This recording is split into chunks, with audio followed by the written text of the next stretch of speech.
नमस्कार, आप देख रहे हैं उपदेश टाइम्स न्यूज। मैं हूं के द्विवेदी।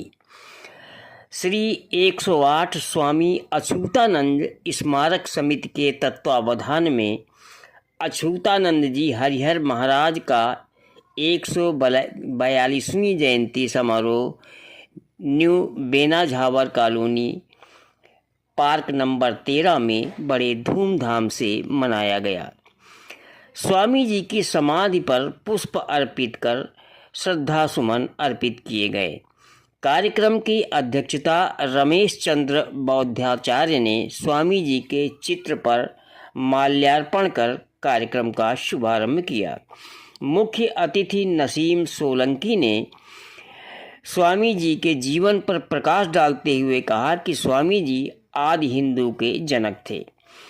वैचारिक आंदोलन से पूरे हिंदुस्तान के दलित वर्गों में अछूत जातियों में नई जागृति पैदा कर दी। जब देश में अंग्रेजों की हुकूमत थी, वो समस्त शूद्र वर्ग को आदि निवासी मानते थे और द्विजों को विदेशों जो बाहर से भारत में आए थे, यहाँ के मूल निवासियों को युद्ध में छलबल से पराजित कर गुलाम बनाया था। उन्होंने शूद्रों को गुलामी से मुक्ति के लिए हिंदू आदि हिंदू के रूप में संगठित किया। साइमन कमीशन, गोलमेज सम्मेलन, लंदन तथा श्री अंबेडकर और गांधी जी के बीच पूना पैक्ट समझौते में उन्होंने अहम भूमिका निभाई थी। कांग्रेस नेता आलोक मिश्र ने अपने विचार रखते हुए कहा कि स्वामी जी आदि हिंदू आंदोलन के माध्यम से शोषित पीड़ित समाज व देश को आज़ाद कराने में अहम भूमिका निभाई थी। स्वामी जी के विचारों पर चलकर वर्तमान सरकारों से दलित समाज के अधूरे पड़े कामों को पूरा करने की मांग की गई।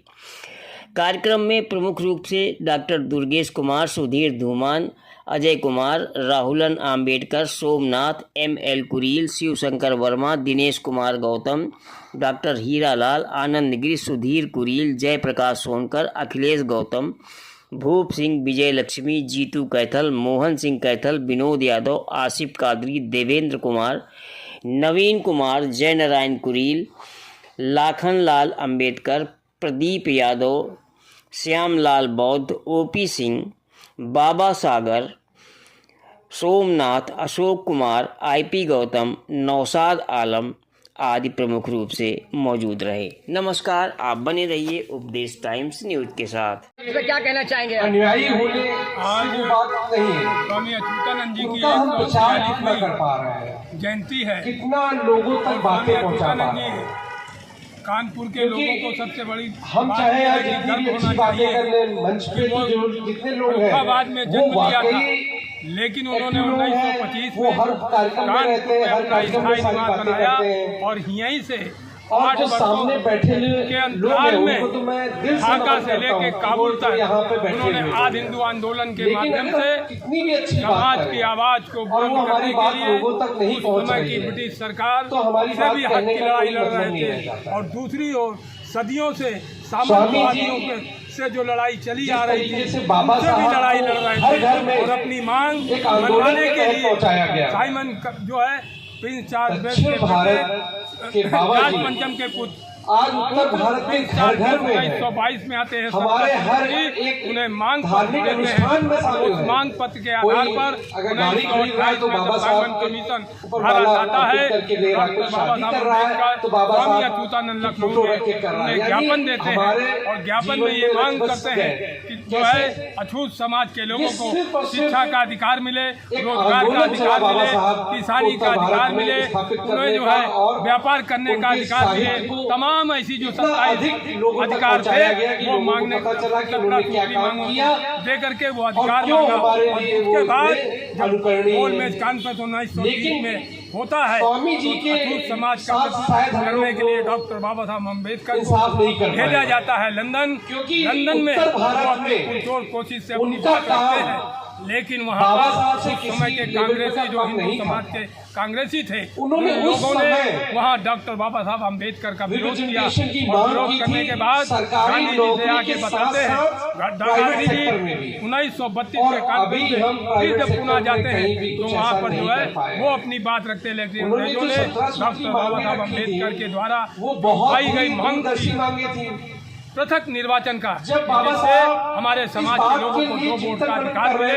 एक वोट जो है समाज के लोगों जो प्रतिनिधित्व होगा उसको समाज के लोग चुनेंगे और दूसरा वोट जो होगा अदर लोग खड़े होंगे उसको जो है समाज के लोग वोट दे करके उसको जिताने का काम करेंगे। इन्हीं 2 वोट के अधिकारों के माध्यम से अंग्रेजों ने हक तो दे दिया, लेकिन कांग्रेस जमाने के कांग्रेस लोग यहाँ आकर गांधी जी का स्वामी जी के संदेश को समाज में किस तरह प्रसारित करेंगे? स्वामी जी जो है वो अपने अटूट प्रयत्न के साथ में वो जो है समाज की सेवा करते हुए अपने हक की लड़ाई लड़ते हुए अपने प्राणों की देते हुए उन्होंने जो है समाज की सेवा करने में अब अग्रणी निभाई। उसी का फल था कि उन्होंने जो है अपने समय में डॉक्टर बाबा साहब अम्बेडकर को समाज का नेता माना और वही एक कारण था कि डॉक्टर बाबा साहब अम्बेडकर उम्र पैक से लेकर संविधान बनाने तक कानून मंत्री हो चाहे श्रम मंत्री हो, आज चाहे कोई भी काम हो तो संविधान में सारी सुविधाएं मांगी थी वो डॉक्टर बाबा साहब अम्बेडकर ने संविधान में सारी रखी है, जिसी के कारण आज समाज के लोग शिक्षा भी पा रहे हैं, नौकरी भी पा रहे हैं, खेती भी पा रहे हैं, मकान भी बना रहे हैं, कपड़ा भी अच्छा पहन रहे हैं।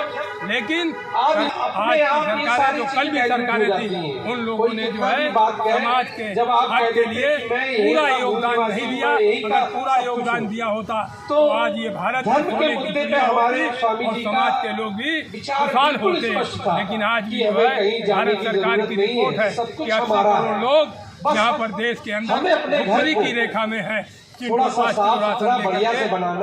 भूख मिटाने का काम किया जा रहा है, लेकिन संविधान के द्वारा ही कोई अपनी जेब नहीं दे रहा है। मैं कहना